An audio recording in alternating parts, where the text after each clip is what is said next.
Okay friends, once again welcome to the YouTube channel maroon wear academy में आपका बहुत बहुत स्वागत है। पिछले वीडियो में हमने बात की थी आर्टिकल 73 की। आज हम आर्टिकल 74 कवर करेंगे। चैनल को अभी तक सब्सक्राइब नहीं किया तो चैनल को सब्सक्राइब करें, ऐसे इंपॉर्टेंट वीडियो आप तक आती रहेंगी।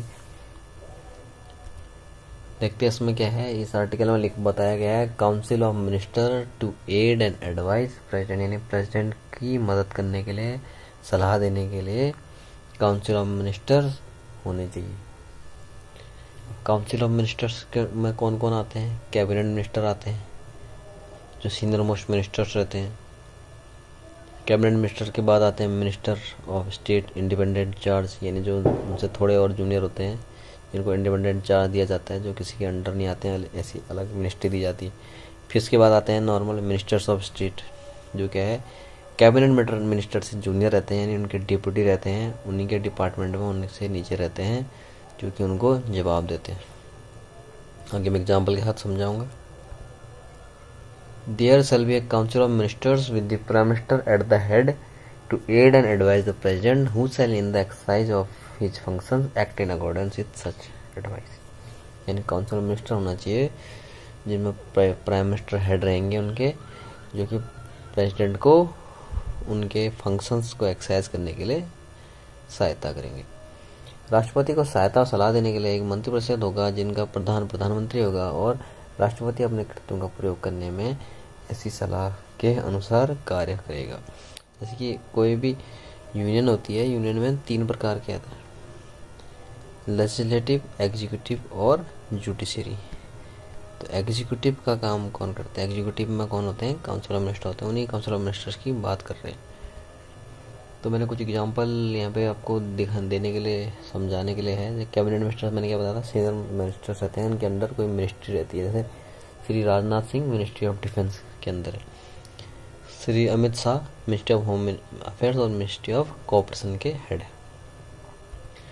Ministry of state independent charge, जो क्या है थोड़े उनसे जूनियर मिनिस्टर्स रहते हैं, पर इंडिपेंडेंट चार्ज, इनको इंडिपेंडेंट मिनिस्ट्री दी जाती है। जैसे कि doctor Rajendra Singh ministry of science and technology.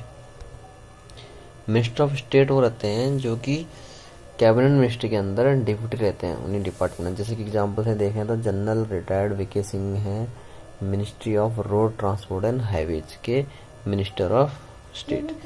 तो उसके कैबिनेट मिनिस्टर कौन है इस डिपार्टमेंट के? नितिन गडकरी जी हैं। लेकिन अभी इनके डिप्यूटी हैं कौन है? Minister of state general retired VK Singh.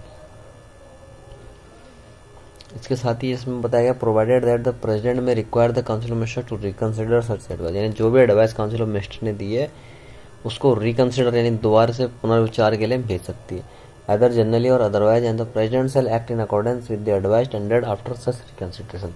यानी रिकंसिडरेशन के लिए एक बार भेज दिया, उसके बाद जो दोबारा से उन्होंने एडवाइस दिया उस एडवाइस पे फिर प्रेसिडेंट को काम करना पड़ेगा, प्रेसिडेंट बाउंड है। परंतु राष्ट्रपति मंत्रिपरिषद की से ऐसी सलाह पर साधारणतः अन्यथा पुनर्विचार करने की अपेक्षा कर सकेगा, और राष्ट्रपति ऐसे पुनर्विचार के पश्चात, यानी पुनर्विचार एक बार हो गया उसके पश्चात दी गई सलाह के अनुसार कार्य करेगा।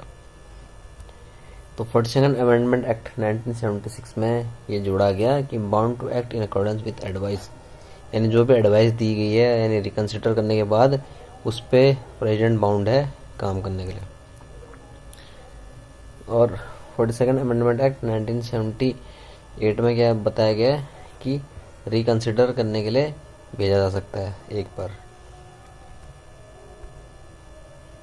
Clause 2, the question whether any and if so what advice was tendered by ministers to the parliament shall not be inquired in any court, यानी किसी भी कोर्ट में काउंसिल ऑफ मिनिस्टर ने प्रेसिडेंट को क्या एडवाइस दी या दी भी या नहीं दी, इस बारे में कोई भी उसमें कोई भी क्वेश्चनिंग नहीं होगी, कोई भी न्यायालय में इसकी जांच नहीं होगी। इस प्रश्न की किसी न्यायालय में जांच नहीं की जाएगी कि क्या मंत्रियों ने राष्ट्रपति को कोई सलाह दी, और यदि दी तो क्या दी। यह हमारी वीडियो होती है समाप्त। मैरून वेयर एकेडमी बनाने के लिए बहुत बहुत धन्यवाद।